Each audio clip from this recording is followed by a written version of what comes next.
เย้สวัสดีครับมีสเตจแล้วลูกพีช EP 2ครับผมเรามาเริ่มดูกันเลยดีกว่านะครับอันนี้เปิดมาเป็นนี้เหรอว่ายมา3 ชั่วโมงแล้วนะครับขึ้นมาพักได้แล้ว ขึ้นมาพักได้แล้ว คุณน้อง ว่ายทำไม3 ชั่วโมงไปทำอย่างอื่นไม่ดีกว่าหรอ อันนี้เขาสะอ่อน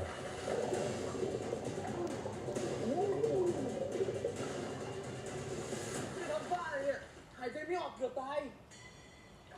ก็ยังไม่เห็นตายนะพี่เขียนพี่โตนะเล่นอะไรมารู้เรื่องดิ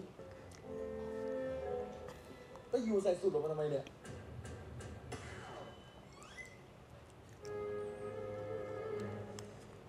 ทำตัวสิ้นไร้ไม้ต่อหมดอะไรตายอยากกระต่ายตื่นตูมตีตนไปก่อนไข้กินปูนร้อนท้องปัญหาเข้าหนวดกุ้งนอนสะดุ้งจนเอ้ย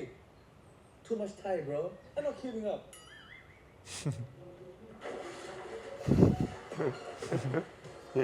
too much Thai bro เอ้ too much Thai bro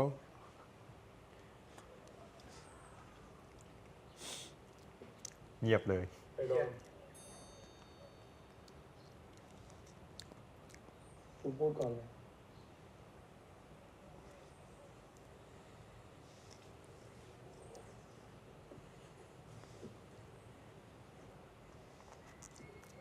too much Thai bro เอ้ too much Thai bro ทำไมเนี่ย I'm sorry I'm sorry bro ขอโทษเรื่องที่ทำให้ทุกอย่างตกเป็นภาระของแกทั้งอาซินี่งานของแดดธุรกิจครอบครัวเรา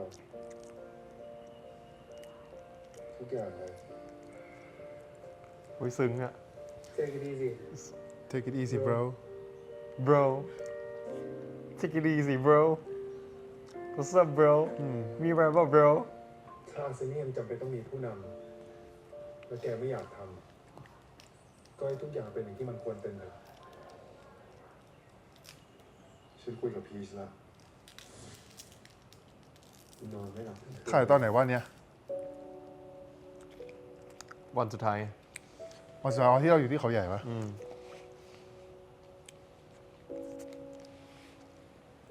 คิดเรื่องคุณโลมอยู่ใช่ไหมลูกพีชคิดยังไง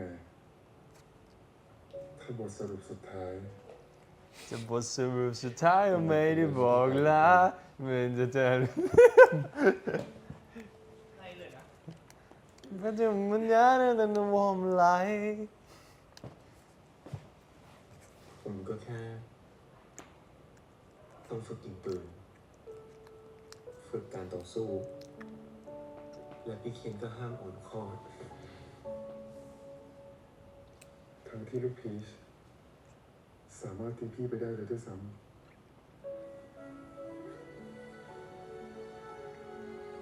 ไม่เคย ไม่ชินกับการที่เรื่องนี้มันอิโมชันอลวะ ที่พี่เคนเลือกที่จะเสียสละเพื่อน้องก็ถ้าเป็นผมก็จะทำแบบนี้เหมือนกัน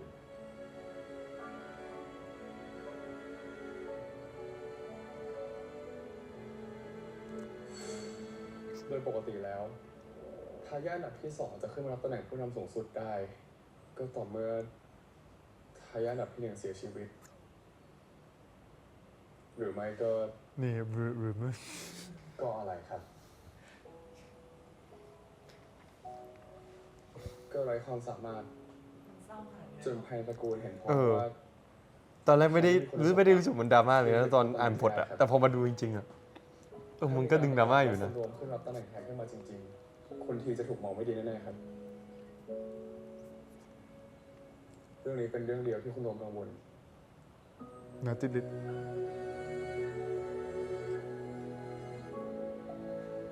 ที่เดินหน้าตึงออกมาจากห้องประชุม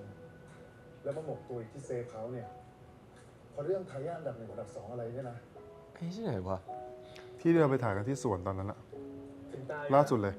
อ๋อ ไอ้ที่บอกขอโทษเล่นไปก่อนอะ ส่วนจะรู้จักกันนะ โซเป็น ล่าสุดที่ถ่ายกันที่สวน พวกผมทายส่วนรถไฟนะพี่ พวกแกจะโกง จริง ที่ทิ้งความรับผิดชอบทุกอย่างไว้ให้แล้วมาเสวยสุขอยู่กับลูกพีที่นี่ ไร้สาระยูมีความสุขไอ้ก็ต้องดีใจดิถูกปะไอ้เป็นน้องยูด้วย อย่างน้อยความคิดฉันก็มีสาระกับของแกก็แล้วกัน คิดได้ยังไงกลัวคนนอกมองไม่ดี ที่ผ่านมาฉันเคยแคร์ความรู้สึกใครที่ไหน แล้วสรุปเรื่องขึ้นรับตำแหน่ง จะเอายังไงต่อ จะทำตามที่แดดบอกจริงๆเหรอ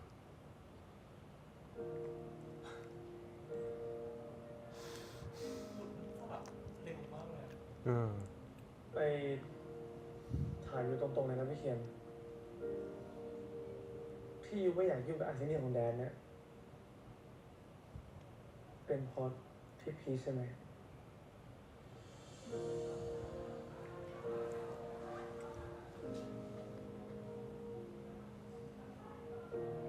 ทำไมถึงถามแบบนั้นน่ะ ก็แค่ตอบมา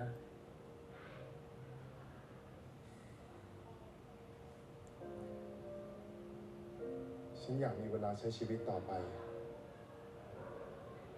เพื่ออยู่กับลูกพีชให้ได้นานที่สุด แต่สิ่งที่กลัวมากกว่าตัวเองตาย คือกลัวเขาตาย เพราะความเป็นเรา มันอิโมชัน a ลอยู่นะ มากกว่าที่คิดนะ จริง ตอนอ่านบทไม่คิดว่ามันจะดราม่าขนาดนี้นะ ตอนถ่ายก็ไม่ได้ดราม่าขนาดนั้น ใครอินดูแล้วร้องไห้ได้เลยนะ ปากบวมเนี่ย แต่ดีนะมันตัดเลี่ยนดีนะ แต่พอถึงเวลาต้องบินกลับ เราก็จะชอบพากันออกจากบ้านมาหลบอยู่ที่นี่ ได้มีเวลาเล่นกันอีกสัก2-3 ชั่วโมง แค่นี้ก็ดีมากสำหรับพวกเราแล้วล่ะดีเลยเด็ก อันที่จริงพี่ก็เคยคิดน้อยใจนะ ตอนที่รู้ว่าไอ้โลมคิดกับโมมากกว่าเพื่อน กลัวว่าจะถูกทิ้งจากเพื่อน2 คนสุดท้ายในชีวิต บทโคตรยาวนะ จริง แล้วกูโคตรง่วงเลยที่จำได้ กูจะหลับอยู่แล้วตอนนั้นนะ แต่พอมาคิดอีกที เดี๋ยวรอดูแล้ว ถ้ามันคือความสุขของคน ปาก ที่ บวมจากตอนนั้นนอนแล้วน่าจะโดนตัวอะไรกัดมาสักอย่างเนี่ยตื่นมาปากบวมมากอะ ก็คนรู้สึก ชอบโดนแมลงกัดปากเหมือนกันนะ เพราะแบบนี้ พอที่นี่ปลอดภัยพี่เขียน กูรู้เลยว่ามึงมาพยายามสู้บ้างเลยนะ กูจะหลับแล้วตอนนั้นนะ ก็คงอย่างนั้นแหละ เพราะแบบนี้ อย่าเดอะแต่ว่านี่ตื่นแล้วลงน้ำมันเช้าเป็นซีนแรกของวัน เพราะพวกเราตอนนั้นพวกเราจำได้ว่าถ่ายเขาใหญ่กันตั้งแต่แบบ 6 โมง พวกเราถ่ายเขาใหญ่กัน3 วันติด เช้า อะ ใช่ใช่นี่วันที่ 3 อืม วันนี้ วั วัน น สุ สุ ด ด ท้า ท้าย ย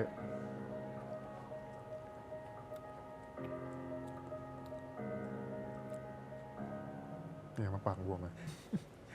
อันนี้คือผมอะน่าจะโดนแมลงอะไรกัดนะครับทุกคนปากบวมเชียคือต้องมีอะไรสักอย่างหนึ่งตอนที่ไปต่างจังหวัดอะคราวก่อนก็ปากแตก คุณเห็นผมไหม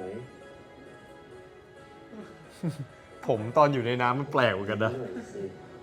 ซิมบ้า เออ คุณไม่ใช่ตัวคนเดียวแล้วนะ นี่ซีนนี้น่ารักนะ มันเหมือน ตอนนี้ ซิมบ้าจริง ตอนนี้กูโฟกัสสองอย่างคือผมมึงกับปากกูเลยนะ ๆจริง กูโฟกัสแค่ผมกูเนี่ยตอนนั้นแล้วอยู่ในน้ำจะเสยผมทำไมวะ นี่ออกอินครับ ผมจะเดินเคียงข้าง ผมเป็นซิมบ้านะครับ น่าจะ ไม่รู้เลยครับ ไม่รู้เหมือนกันเขาคิดมาแบบนี้ รับมูลเนี่ยไม่รู้สึกเท่าไหร่ว่าปากบวม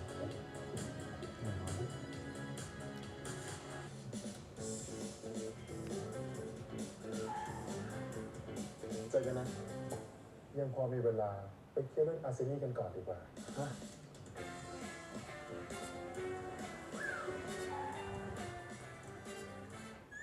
อ ยังพอมีเวลาพี่ไปส่งเธอที่ทำงานต่อดีกว่าฮะ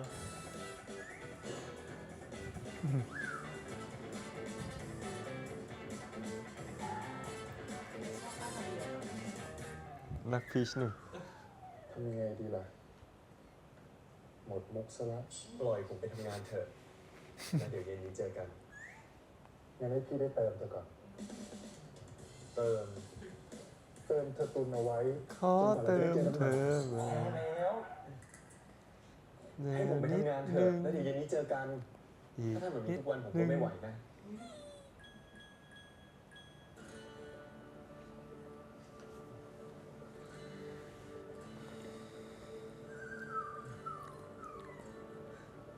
งั้นเอางี้ เดี๋ยวผมไปดื่มกาแฟที่อาร์เซนี่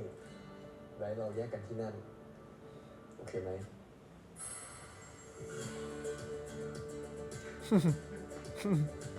ทำเป็นเข้ม สุดท้ายแกก็ไม่อยากหาพี่เหมือนกันนั่นแหละ งั้นเดี๋ยวพี่จะให้เพื่อนโมกเตรียมกาแฟไว้ให้ ผมมีแล้ว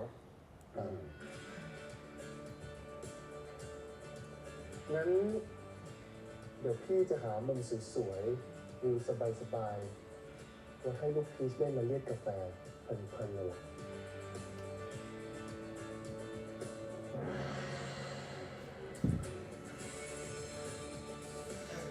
เฮ้ย กาแฟอะไรเนี่ย หอมละมุนจังเลย ขอทำงานหน่อย ไม่ได้ละไม่มีเวลาเล่นแล้ว เดี๋ยวผมต้องไปจริงๆละ อุตส่าห์ทำให้เธอมาเป็นของพี่คนเดียวแล้วแท้ๆแต่ก็ยังจะระเหเร่ร่อนรับงานจากบริษัทอื่นอยู่ดี พี่ประจนปัญญา เดี๋ยวขอกุญแจรถด้วย เดี๋ยวเย็นนี้พีชคุณมารับ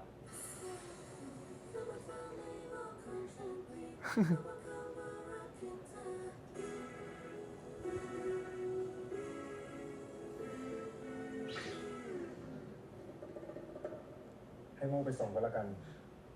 พี่จะได้วางใจได้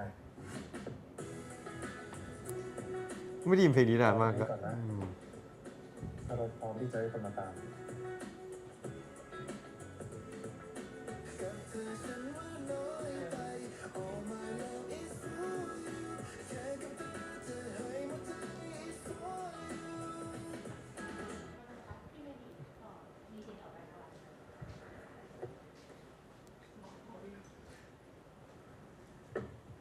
นี่ไงไม่ดีโหคุณอะ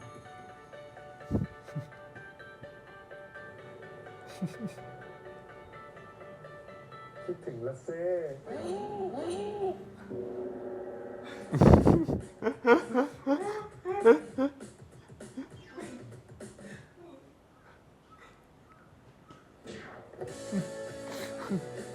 เลิกเล่นเป็นเด็กได้แล้ว คุณคิดว่าคุณใส่แว่นใส่หูฟังแบบเนี้ยแล้วผมจะจำคุณไม่ได้เหรอ แต่ละครเรื่องนั้นนางเอกแค่ติดหนวด ก็ตกตาพระเอกได้แล้วไม่ใช่หรือไง ก็นั่นมันในละครไง คุณทีเพื่อนที เพื่อนที เพื่อนที เชื่อมา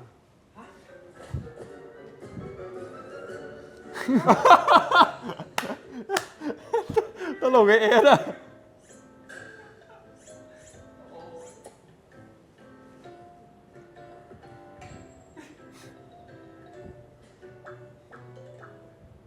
เขาไม่ได้ ลองเรียกพีชให้ดูฟังหน่อยสิคุณพีชครับ คุณพีทครับ ไม่ได้เอาใหม่ดิ คุณพีทครับ คุณพีชครับ พีชครับ พีชครับ พีชครับ พีชครับ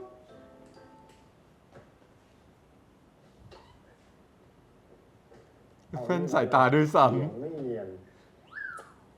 คุณพีชครับ คุณพีช ำเราโมกใส่แว่นสายตาอะไรอะ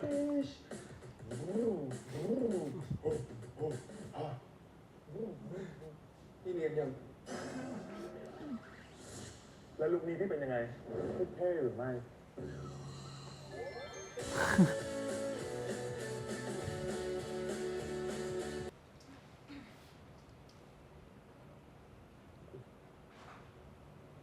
เคลียร์งานอยู่เหรอมะรืนนี้พี่เคนว่างไหม พอดีร้านก็ชวนไปร้านอาหารเขาอะข เขาบอกว่าจะเลี้ยง after wedding พวกเราด้วย ชดเชยที่ไม่ได้ไปงานแต่งเรา เวลาทั้งชีวิตพี่ ยกให้เธอไปหมดแล้วล่ะ เพราะฉะนั้น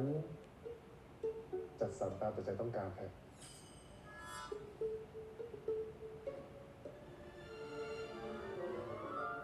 ไม่ได้เลย อะไรไม่ได้หรอ โปรไฟล์ศิลปิน ที่พ่วงกับนัทพงศ์มาเสนอให้แสดงซีรีส์เรื่องมีสติหลายคนทีนะสิ มองด้วยหางตาก็รู้แล้วพวกคนเนี้ยไม่พอจะเป็นเรานะลาวิทย์ เป็นบอยแบนด์ซะเปล่า แต่หุ่นยังลีนไม่เท่าพี่เลย หน้าตาไร้เดียงสาแบบเนี้ย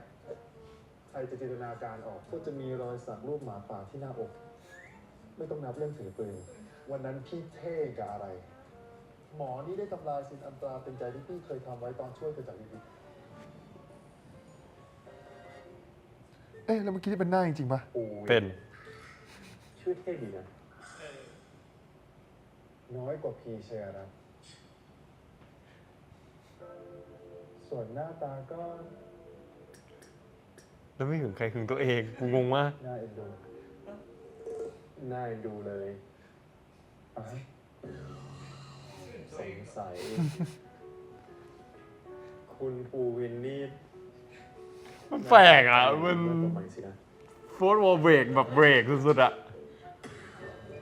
ไม่ขนาดนั้น กันเลยหรือเปล่า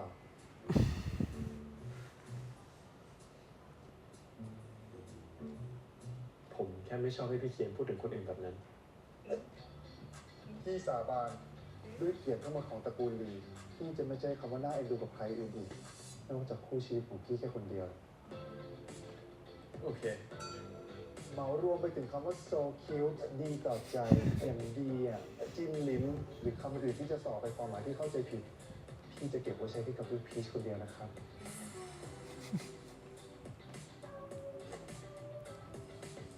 ชอบจัง ชอบอะไร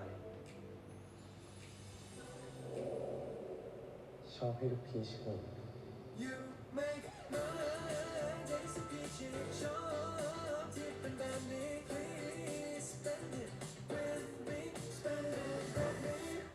คนหึงไม่ใช่ผม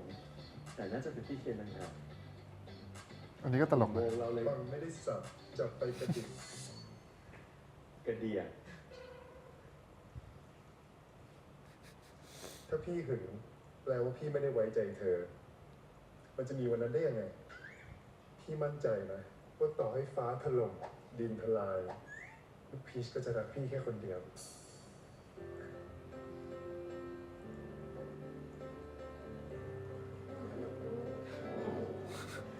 เสียงแบบ เอียด เอียด พี่จะน้ำตาตกคล้อยตามรูปภาพลมๆที่ลูกพีชส่งมาอีกนั้นด้วยพี่ไม่ใช่ธีรกิจคนไก่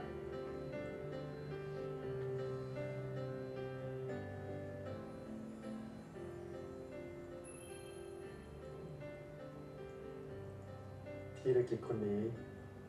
มีสติ ไม่น้อยกว่ามีสตางค์เพราะงั้นน่ะ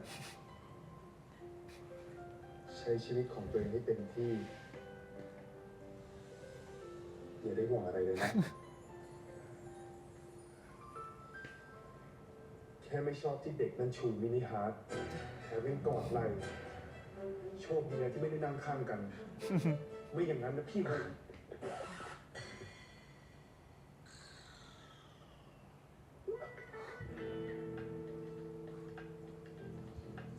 ก็รอยยิ้มนี้มันเป็นของพี่นี่นาทำไงได้ ธีรกิจเคียนดีคนนี้มันเป็นคนหวงของ ถึงได้มีหมาป่าคาบลูกพีชอยู่ตรงนี้ไง หรือว่าจะต้องให้สลักชื่อของพี่ลงบนตัวของเธอด้วยเลยดีไหม จะได้ไม่มีใครรีอ่านเข้ามายุ่ง ถ่ายทอดสดขอแต่งงานทั่วประเทศ ยิ่งกว่าสลักชื่ออีก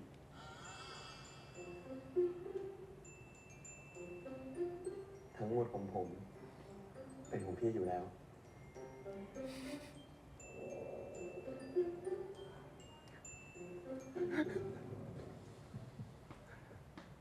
แล้วสลักชื่อไว้ตรงนี้นำมาด้วย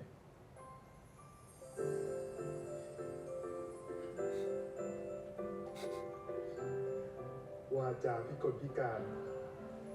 คลั่งรักขนาดนี้ได้ยังไงลูกพีชนั่นมันบทพี่ ไม่มีสติทั้งคู่อะตอนเนี้ย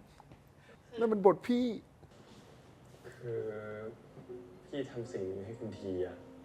ทำมาสักพักแล้ว แต่ว่าพี่ไม่รู้ว่าจะให้เขายังไงอะ มันคืออะไรอ่ะพี่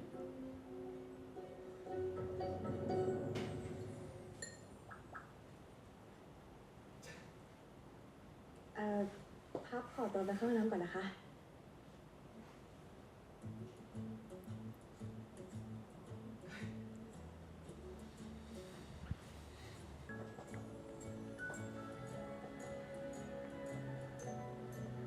เอ้า พี่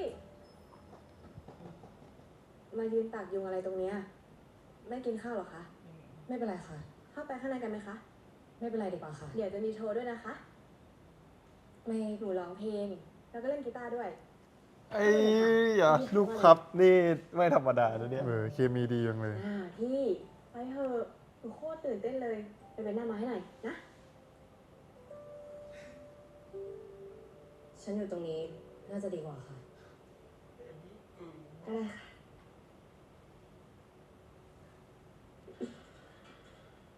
คุณพนัชกรคะ คุณพนัชกร เต็มที่นะคะ ขอบคุณนะคะ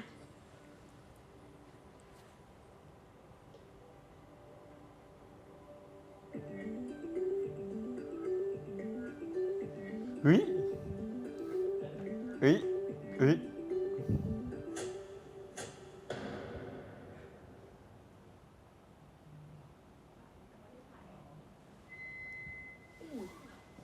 สวัสดีค่ะ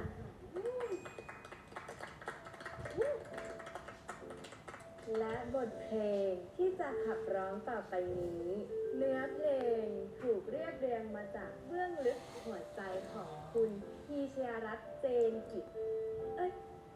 ลี เป็นความรู้สึกที่มีต่อคนรักของเขาง้อ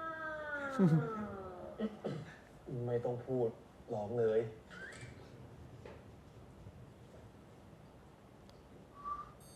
พี่แต่งเพลงเหรอ ไอ้พวกนี้ชอบเป็นอะไรกับการแต่งเพลงวะสองคนเลย แต่ คุณทีตั้งแต่ อย่างหนึงอะ ตอน EP ท้าย ใช่แล้ว อันที่แล้วละ พี่พยายามเล่นจริงๆพี่ร้องเพลงไม่ได้ มีอะไรกันคะ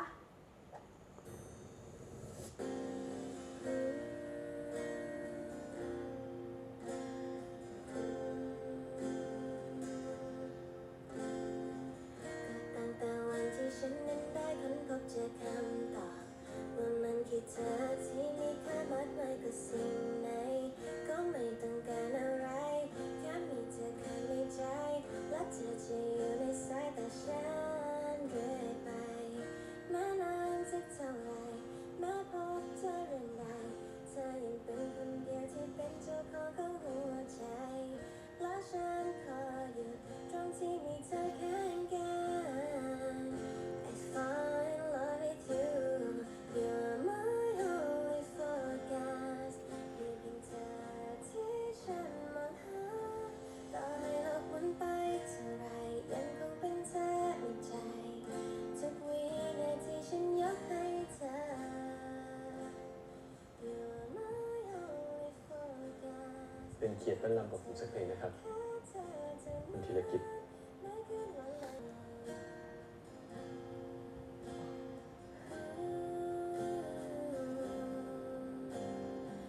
และแม้นานสักเท่าไรแม้พบเธอเรื่องใดเธอยังเป็นคนเดียวที่เป็นเจ้าของหัวใจและฉัน สไตล์พี่เหรอมันดี ผมแต่งเพลงนี้ไว้นานแล้ว จำได้ว่าตอนถ่ายนี่คือตีสองอะ ใช่ มันเป็นซีนท้ายของวันนะฮะ ของคิวแรกด้วย คิวแรก ไม่ทำไงได้คนร้องเพลงไม่เป็นอะ แค่เคยอ่านให้พี่ฟังแค่นี้ก็พอจับใจของพี่แล้วล่ะ ร้องเพลงไม่เป็น พีชร้องเพลงไม่เป็น ไม่เคยว่าเลยผ่าน You always say จะรักแค่เธอ Forever only choosing you still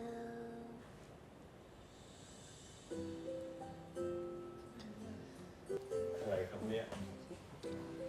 after wedding ทั้งที จะธรรมดาได้ยังไงกันล่ะ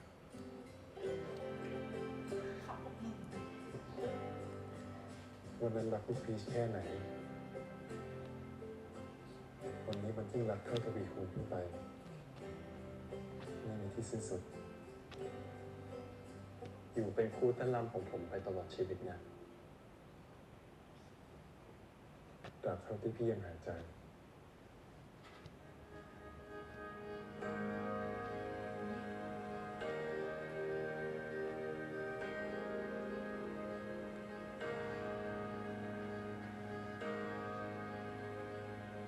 บอกพี่ว่า สักอีกอาจจะไม่ไหวแล้ว เพราะมันเจ็บงั้นตอนนี้ขอเขียนแทนแล้วกันนะ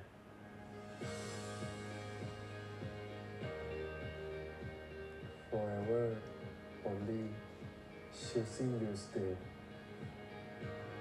โอ้ยเอาจริงๆแล้วก็หาความหมายเพลงมาแบบได้เป๊ะมากเลยครับ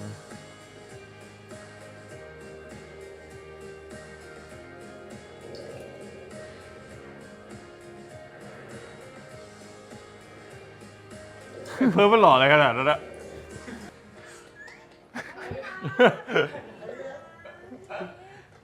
ขอหน่อยพี่ขอหน่อย หนึ่งสองสาม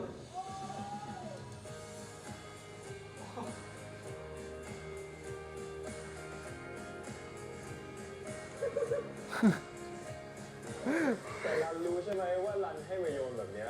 เขาบอกว่าคนที่รับต่อคือคนที่แต่งงานต่อนะ มีแบบนี้ ต้องจูบแล้วไหม ไอ้พวกนี้นี่นะ พี่รู้ว่าเธอเขินแต่ไม่ต้องห่วงนะ จะไม่มีใครได้เห็น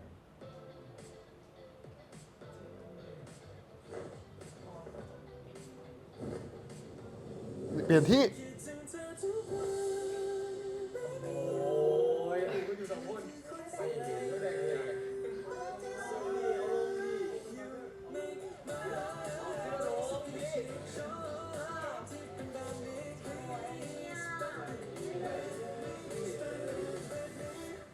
นั่นแหละ มีสติแล้วลูกพีท EP 2 ครับผม สนุกดีนะ สนุกดีเกมมูดดี มีทั้งดราม่าโรแมนติกตลก ครบรถ ครบรถเลย ใช้คำว่าครบรถจริง ครับ ได้ เจอกัน EP 3ทุก เจอ ค กันครับ น ทุกคน บ๊ายบาย